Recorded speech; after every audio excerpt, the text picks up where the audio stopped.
Cisco introduced the Cisco Discovery Protocol, CDP, in 1994 to provide a mechanism for the management system to automatically learn about devices connected to the network. CDP runs on Cisco devices, routers, switches, phones, and so on, and is also licensed to run on some network devices from other vendors. Using CDP, network devices periodically advertise their own information to a multicast address on the network, making it available to any device or application that wishes to listen and collect it. Over time, enhancements have been made to discovery protocols to provide greater capabilities. Applications such as voice have become dependent on these capabilities to operate properly, leading to interoperability problems between vendors. Therefore, to allow interworking between vendor equipment, it has become necessary to have a single standardized discovery protocol. Cisco has been working with other leaders in the Internet and IEEE community to develop a new standardized discovery protocol, 802.1ab, Station and Media Access Control Connectivity Discovery, or Link Layer Discovery Protocol, LLDP. LLDP, which defines basic discovery capabilities, was enhanced to specifically address the voice application. This extension to LLDP is called LLDP-MED, or LLDP for Media Endpoint Devices. As mentioned previously, a recommended best practice is to disable CDP on any ports facing untrusted or unknown networks that do not require CDP. CDP operates at Layer 2 and can provide attackers with information, for example, device types, hardware and software versions, VLAN and IP address details, and so on. This is information that you would rather not disclose. The example here details the configuration steps necessary to disable CDP on a global and per interface basis. In the same way it is recommended to disable CDP, it is also a best practice to disable LLDP in areas of the network that is not needed. The example also includes the configuration steps necessary to disable LLDP on a global basis. Infrastructure primarily consists of routers and switches and their interconnecting cables. The infrastructure has to be healthy and functional if we want to be able to deliver network services reliably. If we break a big problem down into smaller pieces, such as security and what an attacker might do, we can then focus on individual components and parts. By doing this, the work of implementing security becomes less daunting. That is what Network Foundation Protection, NFP, is all about. Breaking the infrastructure down into smaller components and then systematically focusing on how to secure each of those components. This lesson covers a strategic approach to hardening the network so that you can manage it and allow it to correctly maintain the routing tables, and most important, so that the network stays healthy and can forward traffic. Many pieces and parts make up a network, and even one simple component that is not working can cause a failure of the network. If a network does not work, revenue and productivity suffer. In a nutshell, if you have vulnerabilities such as weak passwords or no passwords, software vulnerabilities, or misconfigured devices, that leaves the door open to attackers. The impact of a down network is huge. It normally affects the workforce and other systems and customers that rely on that network. The NFP framework is designed to assist you to logically group functions that occur on the network and then focus on specific security measures you can take with each of these functions. For Cisco IOS routers and switches, the Network Foundation Protection framework is broken down into three basic planes, also called sections or areas. The management plane includes the protocols and traffic that an administrator uses between his workstation and the router or switch itself. An example is using a remote management protocol such as Secure Shell or SSH to monitor or configure the router or switch. The management plane is listed here first because until the device is configured, which occurs in the management plane, the device will not be very functional in the network. If a failure occurs in the management plane, it may result in losing the ability to manage the network device altogether.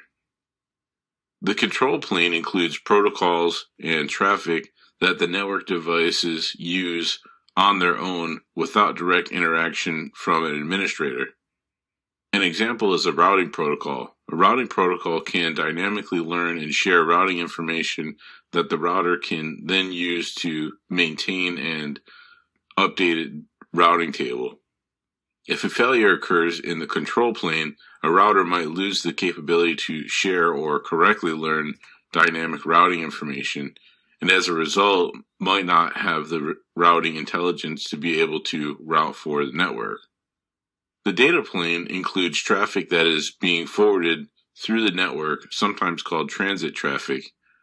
An example is a user sending traffic from one part of the network to access a server in another part of the network. The data plane represents the traffic that is either being switched or forwarded by the network devices between clients and servers. A failure of some component in the data plane results in the customer's traffic not being able to be forwarded. Other times, based on policy, you might want to deny specific types of traffic that are traversing the data plane. Some interdependence exists between these three planes. For example, if the control plane fails and the router does not know how to forward traffic, this scenario impacts the data plane because user traffic cannot be forwarded. Another example is a failure in the management plane that might allow an attacker to configure devices and, as a result, could cause both a control plane and data plane failure. As you might have noticed, NFP is not a single feature, but rather a holistic approach that covers the three components, that is planes, of the infrastructure, with recommendations about protecting each one using a suite of features that you can implement across your network. A command line utility called AutoSecure implements security measures across all three of the planes. When implementing the best practices described by NFP, does that mean your network is going to be up forever and not have any problems? Of course not. If the network is designed poorly, with no fault tolerance, for example, and a device fails because of a mechanical or software failure, or a physical problem, or because cables were removed, if you do not have the failovers in place to continue to move traffic, your data plane is going to suffer. Other factors such as lack of change control or an administrator accidentally putting in the incorrect configuration are, of course, ongoing potential opportunities for the network to stop functioning. What you can do to protect the management access and management protocols used on the network. As mentioned earlier, the management plane is covered first in this discussion. After all, without a configured router, whether configured through the console port or through an IP address with a secure remote access tool such as SSH, the network device is not much good without a working configuration that either an administrator or some other type of management system, such as Cisco DNA Center, has put in place. A basic layer 2 switch with all ports in the same VLAN would be functional, but this is unlikely to be desired configuration for that device. To secure the management plane, you should adhere to these best practices. First, enforce password policy, including features such as maximum number of login attempts and minimum password length. Second, implement role-based access control, or RBAC. This concept has been around for a long time in relation to groups. By creating a group that has specific rights and then placing users in that group, you can more easily manage and allocate administrators. With RBAC, we can create a role like a group and assign that role to the users who will be acting in that role. With the role comes the permissions and access. Ways to implement RBAC include using Access Control Server or ACS and CLI parser views, which restrict the commands that can be issued in the specific view of an administrator is in. Custom privilege level assignments are also an option to restrict what a specific user may do while operating at that custom privilege level. Third, use AAA services and centrally manage those services on an authentication server such as the Cisco Identity Services Engine, or ICE. With AAA, a network router or switch can interact with a centralized server before allowing any access, before allowing any command to be entered, and while keeping an audit trail that identifies who has logged in and what commands they executed while they were there. Your policies about who can do what can be configured on that central server, and then you can configure the routers and switches to act as clients to the server as they make their request, asking whether it's okay for a specific user to log in or if it's okay for a specific user to issue a specific command. Fourth, keep accurate time across all network devices using Secure Network Time Protocol, or NTP. Fifth, use encrypted and authenticated versions of SNMP, which includes version 3 and some features from version 2. Sixth, control which IP addresses are allowed to initiate management sessions with the network device. 7, on the infrastructure of your network, only permit this type of traffic between the network device IP addresses and the destinations that the network device is configured to send syslog messages to. In practice, not too many people are going to encrypt syslog data, although it is better to do so. Short of doing encryption, we could use an out-of-band method to communicate management traffic between our network devices and the management stations. An example is a separate VLAN that user traffic never goes on to, and using that separate VLAN just for the management traffic. If management traffic is sent in-band, which means the management traffic is using the same networks, same VLANs for instance, all management traffic needs to have encryption, either built in or have it protected by encryption, such as using IPsec. Finally, disable any unnecessary services, especially those that use User Datagram Protocol, or UDP. These are infrequently used for legitimate purposes, but can be used to launch denial-of-service attacks. The following are some services that should be disabled if they are not needed: TCP and UDP small services, Finger, BootP, DHCP, Maintenance Operation Protocol, or MOP, DNS, Packet Assembler, Disassembler, or PAD, HTTP server and Secure HTTP server, CDP and LLDP. Reviews what you can do to protect network devices in the event of attacks involving traffic directed to the network device itself. The route processor, the CPU on a router, can only do so much. So whenever possible, the router is going to cache information about how to forward packets, transit packets going from one device on the network to some other device. By using cached information when a packet shows up that needs to be forwarded, the CPU has to expend little effort. Forwarding of traffic is a function of the data plane, and that is what really benefits from using cached information. So what has that got to do with the control plane? If a packet such as an Open Shortest Path First OSPF or Enhanced Interior Gateway Routing Protocol EIGRP routing advertisement packet is sent to an IP on the router, It is no longer a transit packet that can be simply forwarded by looking up information in a route cache of some type. Instead, because the packet is addressed to the router itself, the router has to spend some CPU cycles to interpret the packet, look at the application layer information, and then potentially respond. If an attacker sends thousands of packets like these to the router, or if there is a botnet of hundreds of thousands of devices, each configured to send these types of packets to the router could be so busy just processing all these requests that it might not have enough resources to do its normal work.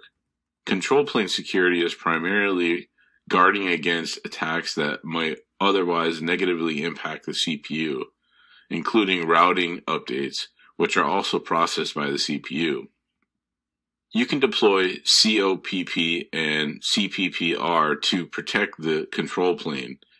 Control plane policing, or COPP, can be configured as a filter for any traffic destined to an IP address on the router itself. For instance, you can specify that management traffic such as SSH, HTTPS, SSL, and so on can be rate limited or policed down to a specific level or dropped completely. This way, if an attack occurs that involves an excessive amount of this traffic, the excessive traffic above the threshold set could simply be ignored and not have to be processed directly by the CPU. Another way to think of this is as applying quality of service to the valid management traffic and policing to the bogus management traffic. COPP is applied to a logical control plane interface, not directly to any layer 3 interface. So that policy can be applied globally to the router. Control plane protection, or CPPR, allows for more detailed classification of traffic, more than COPP. That is going to use the CPU for handling. The three specific subinterfaces that can be classified are host subinterface, which handles traffic to one of the physical or logical interfaces of the router, transit subinterface, which handles certain data plane traffic that requires CPU intervention before forwarding, such as IP options, and Cisco Express Forwarding CEF exception traffic related to network operations such as keep alives or packets with time to live mechanisms that are expiring. The benefit of CPPR is that you can rate limit and filter this type of traffic with a more fine-tooth comb than COPP. CPPR is also applied to a logical control plane interface so that regardless of the logical or physical interface on which the packets arrive, the router processor can still be protected. Using COPP or COPPR, you can specify which types of management traffic are acceptable at which levels.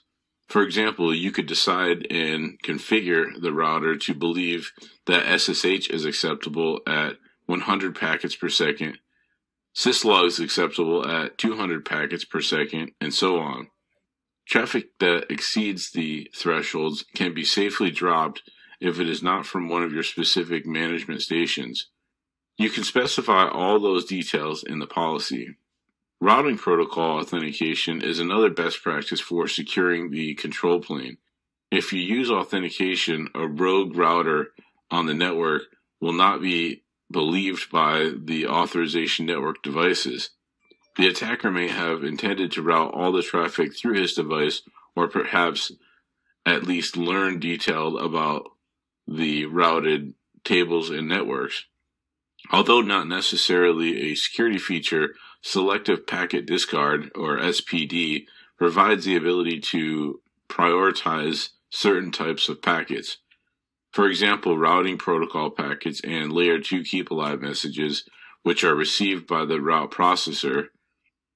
SPD provides priority of critical control plane traffic over traffic that is less important, or worse yet, is being sent maliciously to starve the CPU of resources required for the RP. The methods available for implementing policy related to traffic allowed through network devices or transit traffic. For the data plane, this discussion concerns traffic that is going through your network device rather than to a network device. This is traffic from a user going to a server, and the router is just acting as a forwarding device. This is the data plane. The following are some of the prevalent ways to control the data plane, which may be implemented in an iOS router. To secure the data plane, adhere to these best practices. 1. Block unwanted traffic at the router. If your corporate policy does not allow TFTP traffic, just implement ACLs that deny traffic that is not allowed. You can implement ACLs inbound or outbound on any layer 3 interface on the router. With extended ACLs, which can match based on the source and or destination address, placing the ACL closer to the source saves resources because it denies the packet before it consumes network bandwidth and before route lookups are done on a router that is filtering inbound rather than outbound. Filtering on protocols or traffic types known to be malicious is a good idea. Second, reduce the chance of DOS attacks. Techniques such as TCP intercept and firewall services can reduce the risk of SYN flood attacks. Third, reduce spoofing attacks. For example, you can filter or deny packets trying to enter your network from the outside that claim to have a source IP address that is from your internal network. Fourth, provide bandwidth management. Implementing rate limiting on certain types of traffic can also reduce the risk of an attack. Internet Control Message Protocol, or ICMP, for example, which would normally be used in small quantities for legitimate traffic. Finally, when possible, use an IPS to inhibit the entry of malicious traffic into the network. Normally, for data plane protection, we think of layer 3 and routers. Obviously, if traffic is going through a switch, a layer 2 function is involved as well. Layer 2 mechanisms that you can use to help protect the data plane include the following. Port security to protect against MAC address flooding and CAM overflow attacks. When a switch has no more room in its tables for dynamically learned MAC addresses, there is the possibility of the switch not knowing the destination layer 2 address and forwarding a frame to all devices in the same VLAN. This might give the attacker the opportunity to eavesdrop. Dynamic Host Configuration Protocol, or DHCP snooping, is used to prevent a rogue DHCP server from handing out incorrect default gateway information and to protect the DHCP server from a starvation attack where an attacker requests all the IP addresses available from the DHCP server so that none are available for clients who really need them. Dynamic ARP inspection, or DAI, can protect against Address Resolution Protocol, ARP spoofing, which is advertising incorrect IP to MAC address mapping information, and resulting layer 2 man-in-the-middle attacks. IP Source Guard, when implemented on a switch, verifies that IP spoofing is not occurring by devices on that switch.